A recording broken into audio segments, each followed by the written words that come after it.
Hello guys, welcome সকলকে আমার wrestling YouTube channel wrestling and comedy skit with অনির্বাণে।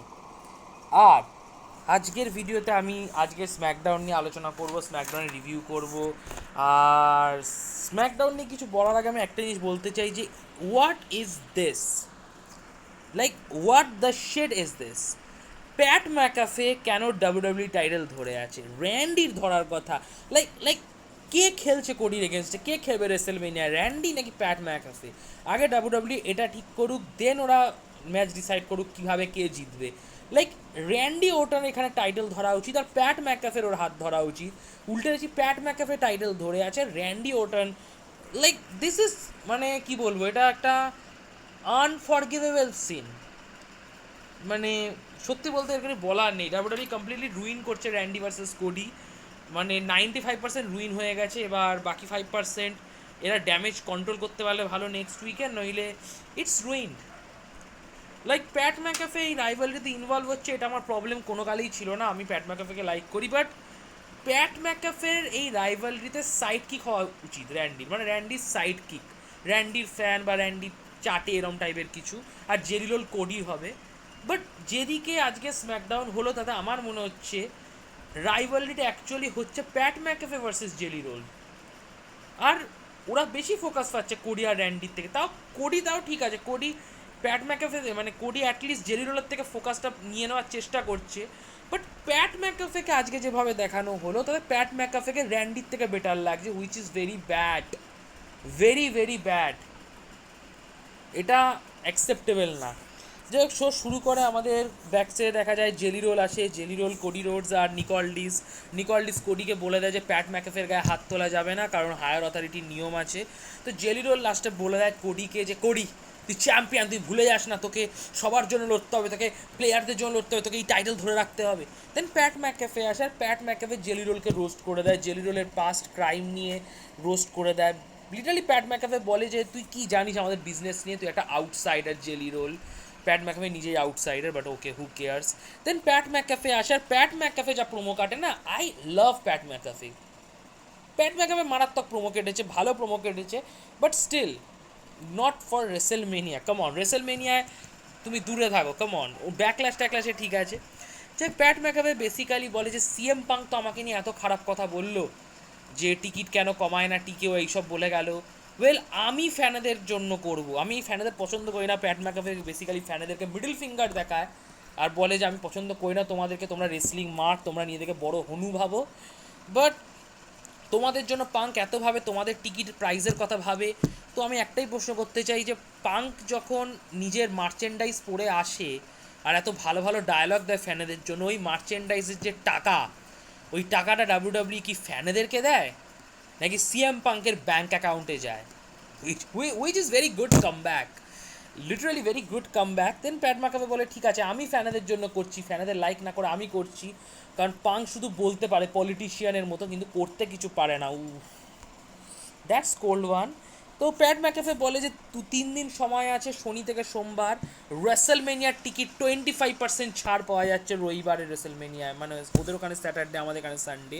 So 25%-এর sell দিল আমাদের প্যাট ম্যাকাফে ভাই, আর এটা লেজিট অফার। যাই হোক, দেন কোডি রোডস আসে, আর কোডি রোডস আর প্যাট ম্যাকাফের মধ্যে কথা কাটাকাটি হয়, যেখানে কোডি রোডস লাস্টে বলে দেয় প্যাট ম্যাকাফেকে যে এই ফ্যানেরা হচ্ছে ফ্যামিলি, এদের জন্য ইন্ডাস্ট্রি চলছে, এদের জন্য আমি চ্যাম্পিয়ন, এদের জন্য তুমি আছো, তুমি এক্সিস্ট করছো এদের জন্য। দেন প্যাট ম্যাকাফেকে এটাও বলে কোডি যে র্যান্ডিকে সবাই দেখতে চায়, বাট তোকে কেউ দেখতে চায় না, তুই বেরিয়ে যা। আর হ্যাঁ, গুন্থারকে ডাকা উচিত, যে তোকে আবার ঘুম পাড়িয়ে দেবে। বেসিক্যালি লাস্ট ইয়ারে ব্যাকল্যাশে যেটা হয়েছিল গুন্থার ভার্সেস প্যাট ম্যাকাফে, তো বেসিক্যালি এটা বলে। দেন কোডি রোডস চলে যায়, প্যাট ম্যাকাফে ওকে বলে তো কোডি তুই কী করবি এখন, পলিটিশিয়ানগিরি করবি, ট্রিপল এইচের পা চাটবি, এইসব বলে। তো কোডি ভাই রেগে যায়, কোডি প্যাট ম্যাকাফেকে মারতে যায়, বাট দেন র্যান্ডি জেরি রোলকে ব্যাকস্টেজে মারে, জেরি রোলকে বাঁধাতে কোডি যায়, দেন কোডি ডিস্ট্র্যাক্ট হয়ে যায়, র্যান্ডি কোডিকেও ধুয়ে দেয়। কোডি জেলি রোল দুজনেই মার খেয়ে যায় র্যান্ডি আর প্যাট ম্যাকাফের কাছে, আর র্যান্ডি আর প্যাট ম্যাকাফে স্ট্যান্ড টল করে, আর প্যাট ম্যাকাফের হাতে টাইটেল। ইয়াস, যেটা খুব বাজে লাগলো আমার, র্যান্ডির কাছে থাকা উচিত ছিল, but yes, that's the segment.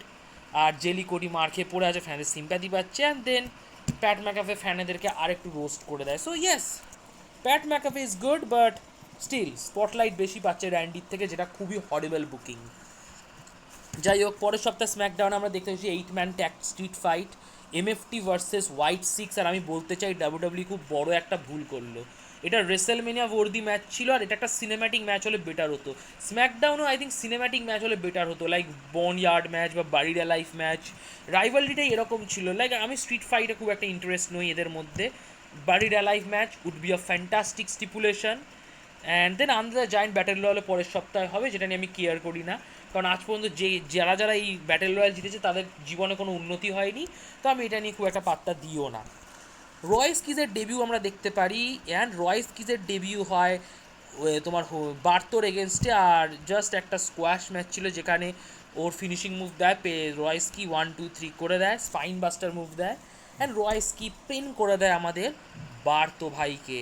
দেন ব্যাকস্টেজে আমরা দেখি সোলো সিকোয়া বেসিক্যালি রয়েস কিকে বলছে যে কখনো সাহায্য লাগলে আমার কাছে এসো। সো বেসিক্যালি সোলো সিকোয়া চায় রয়েস কিকে নিজের টিমে নিতে, and I think that's the next rivalry, Solo Sikoa versus Royce কি, কারণ রয়েস কি অবশ্যই রিজেক্ট মারবে সোলোকে। দেন আমি সবচেয়ে বেস্ট জিনিস নিয়ে আলোচনা করতে চাই স্ম্যাকডাউনে, দ্যাট ইজ ড্রু ম্যাকিন্টায়ার। ম্যাকিন্টায়ার লিটারালি জেলের ভেতর শুটিং করেছে, বিকজ জেকব ফাতু একবার জেলে ছিল। Dam, that's insane. আর যেখানে ম্যাকিন্টায়ার বলে যে এটাই তো তোমার কেরিয়ার, এটাই তোমার লাইফ, এই জেল, তুমি একটা ভালো বাবা হতে পারোনি, যখন তোমার বাচ্চার দরকার ছিল বাবাকে, তখন তাদের বাবা জেলে, তুমি তোমার সন্তানদেরকে কখনো ঠিকঠাক মানুষ করতে পারো। তো বেসিক্যালি ড্রু ম্যাকিন্টায়ার পুরো চেটে করে দেয় জেকব ফাতুকে, আর বলে যে আমি রেসেলমেনিয়া তোমার জুরি, জাজ আর এক্সিকিউশনার। ব্যাকস্টেজে দেখি জেকব ফাতু খুব রেগে আছে এই সেগমেন্ট দেখে, আর সোলো সিকোয়া রোস্ট করে দেয় ফাতুকে, বলে যে ফাতু তুই ক্রাইম করেছিস ঠিক আছে, বাট যখন এই ক্রাইম নিয়ে কথা হয় না, তখন আমাদের ফ্যামিলির অপমান হয়, কারণ তুই আমাদের ফ্যামিলিরই পার্ট, সো পুরো ফ্যামিলির অপমান হয়, কেন এরকম করেছিলিস। তো ফাতু সোলোকে বলে দেখ সোলো বেশি বুকবক করিস না, তাহলে মার খেয়ে যাবি। তো সোলো বলে ঠিক আছে, টামাটঙ্গা আজকে তোর এগেনস্টে খেলবে। সো ফাতু ভার্সেস টামাটঙ্গা অফিসিয়াল হয়ে যায়। ব্যাকস্টেজে আমরা আরেকটা সেগমেন্ট দেখি যেখানে বেসিক্যালি ট্রিক উইলিয়ামস আসে, আর ও কার্মেলো হাইজের সাথে মজা করে, দেন ম্যাট কার্ডোনা ওদেরকে মজা করে, so Matt Cardona versus Trick Williams official match হয়ে যায়। আর মেজ আর কিট উইলসন রেফারিকে দোষ দেয়, গত সপ্তাহে রেফারিকে দোষ দেয়, কারণ রেফারি কাউন্ট করতে পারেনি। বাট নিক অল্ডিস বলে যে রেফারির কোনো দোষ ছিল না, রেফারি অভিশাপ খেয়েছিল যার কারণে ওর হাত ধুয়ে আটকে গেছে। কাম অন, নিক অল্ডিস বিলিভ করে এগুলো। তো দেন নিক অল্ডিস বলে ঠিক আছে, কিট উইলসনের সাথে ড্যান হাউজেনের আজকে একটা ম্যাচ হবে, আর মিস রেগে যায় বেসিক্যালি। সো ম্যাচ হয় Dan Huijsen versus kit Wilson, দুজনই আমার ফেভারিট। আর ড্যাম ম্যাচের শেষের দিকে ড্যান হাউজেন অভিশাপ দিয়ে দেয় কিট উইলসনকে, যার কারণে পাইরোর মিসটেকনিক হয় আর কিট উইলসন টপ রোপ থেকে পড়ে যায়। ইয়েস, দেন কিট উইলসনকে তার কিছু একটা মুভ দিয়ে কিট উইলসনকে পিন করে দেয় Danhausen. The curse is real man. এই জন্য বলি অভিশাপকে ছোটো চোখে দেখা উচিত না, অভিশাপ সত্যি সত্যি গায়ে লেগে যায়, অ্যাটলিস্ট ড্যান হাউজেন একটা তো লেগেই যায়। সো ড্যান হাউজেন ম্যাচটা জিতে যায়। দেন মিস ড্যান হাউজেনকে ফিনিশিং মুভ দিতে যাবে skull crushing finale, but light off হয়ে যায়, ড্যান হাউজেন কেটে পড়ে। That's good, that's great. Fatu versus Tama Tonga এটা আমার একটা ফিলার ম্যাচ লেগেছে, বাট ম্যাচটা ফাস্ট ছিল, সো এটা একটা ভালো দিক। আর ম্যাচটা ফাতু যেতে অবভিয়াসলি যেতে খুব ভালোভাবে যেতে, বাট ম্যাচের পর দ্রু ম্যাকিন্টার আসে, দ্রু ম্যাকিন্টার এসে জেকব ফাতুকে ধোপার মতো ধোয়ে, খুব বাজেভাবে ধুয়ে দেয় ফাতুকে, চেয়ার দিয়ে মারে, হাতে হ্যান্ডকাফ পরিয়ে জেলের ফিলিং দেয় ফাতুকে, অ্যান্ড দেন ফাতুকে আরও বেশি করে মারে, লাইক মেরেই যায় বেসিক্যালি।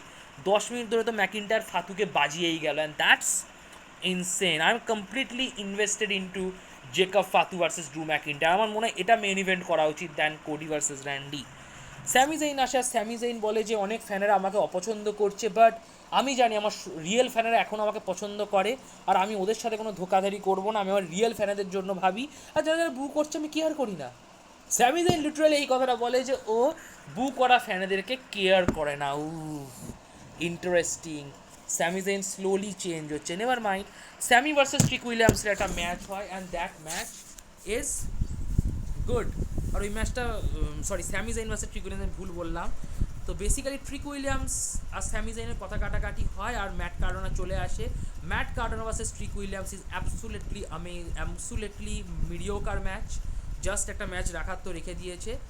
আর ট্রিক উইলিয়ামস এই ম্যাচটা জিতে যায়, রোল আপ করে ট্রিক উইলিয়ামস ম্যাট কার্ডোনাকে 1-2-3 করে দেয়, ট্রিক উইলিয়ামস ম্যাচটা জেতে। আর ম্যাট কার্ডোনার জবার চেলসির থেকেও বড় জবার হচ্ছে চেলসির হাজব্যান্ড ম্যাট কার্ডোনা, কিছু করার নেই, দ্যাটস রিয়ালিটি। যাই হোক, এই ম্যাচ চলাকালীন বেসিক্যালি স্যামি জেইনকে তোমার লিটিল ইয়াচি ইন্টারাপ্ট করে, আর স্যামি জেইন লিটিল ইয়াচিকে হেলুয়া কিক দিয়ে দেয়। ইয়েস, স্যামি জেইন র্যাপারকে হেলুয়া কিক দিয়ে দেয়, and I am very much happy. মানে দেখে আমার মনে শান্তিও এসে যায় যে লিটিল ইয়াতি হেলুয়া কিক খায়। So yes, that's interesting. বেলির সাথে আলেক্সা ব্লিসের একটা ম্যাচ হয়, কোনো রকম কোনো ইন্টারাপ্ট কিছু হয়নি, ইন্টারফিয়ারেন্স কিছু হয়নি, ম্যাচটা ভালো ছিল কারণ দুজনের মধ্যে কেমিস্ট্রি আছে, একে অপরকে প্রায় 10 বছর ধরে চেনে, আর ম্যাচের ফিনিশটা খুব ভালো ছিল। সো বেসিক্যালি বাইরে লায়রা শার্লেট মারামারি করে, বেলি ডিস্ট্র্যাক্ট হয়ে যায়, আলেক্সা বেলিকে রোল আপ করে জিতে যায়। আলেক্সা ফাইনালি এত মাস পর জিতলো, আলেক্সা 1 2 3 করে বেলিকে পিন করলো, ভেরি হ্যাপি টু সি। মামি আসে, মামি বলে যে ও দেখে নেবে জেড কার্গিলকে, কারণ জেড কার্গিল ওর বেস্ট ফ্রেন্ড ইয়োস্কাইয়ের ক্ষতি করেছে, এখন একটা পার্সোনাল হয়ে গেছে, কোনো টাইটেল না, পার্সোনাল। ইয়োস্কাই এসে বলে আমি জেডকে ফেস করব। ইয়াস, দ্যাট স্টুপিডিটি দ্যাট স্টুপিডিটি। যাই হোক, ব্যাক স্টেজে আমরা দেখি মামি বেসিক্যালি বিফে আবার মিচিল সবাইকে ধুয়ে দেয়, মামি বদলা নেয় গত সপ্তাহে। And then Iyo Sky versus Jade কার্গিলের ম্যাচ হয়, যা 5 মিনিট আর 6 মিনিট চলে, আর জেড কার্গিল পিন করে দেয় ইয়োস্কাইয়ে, 1 2 3 করে দেয়। দেন জেড ইওকে বাজাতে যাবে, মামি এসে বাঁচায়, অ্যান্ড শো শেষ হয়ে যায়। আর আমি স্টিল এই রাইভালরি নিয়ে ইন্টারেস্টেড নই, আমি স্টিল এই ম্যাচ নিয়ে ইন্টারেস্টেড নই। ফর সাম রিজন মামি ভার্সেস জেড কার্গিল এই ম্যাচটা নিয়ে আমি ইন্টারেস্ট হতেই পারছি না, কেন জানি না, আমি আই থিঙ্ক কার প্রবলেম এটা, বাট আমি ইন্টারেস্ট হতেই পারছি না। And that's the big thing. So SmackDown এখানে শেষ, বেশি কিছু বলার নেই। আর সো টিপিক্যালি একটা অ্যাভারেজ শো লেগেছে আমার, কারণ ফাতু অ্যান্ড ম্যাকেন্টায়ারকে বাদ দিলে আর প্যাট ম্যাকাফের প্রোমো বা যে কোডি রোডসের প্রোমো বাদ দিলে এমন আহামরি কিছু হয়নি, খুব বেকার জিনিস দেখলাম। যাই হোক, যদি আপনাদের ভিডিওটি ভালো লাগে ভিডিওটি লাইক করে দেবেন, ভিডিওটি যে রেসলিং বন্ধুবান্ধবের মধ্যে শেয়ার করবেন, আমার ইউটিউব চ্যানেলটি সাবস্ক্রাইব করবেন, কমেন্ট বক্সে কমেন্ট করে আপনাদের অপিনিয়ন জানাবেন, আর নোটিফিকেশন মতো ক্লিক করবেন যাতে সময় মতো আপনার ভিডিওর আপডেট পান। So like, share, subscribe, notification বোতামে ক্লিক, আর কমেন্ট বক্সে কমেন্ট। নমস্কার।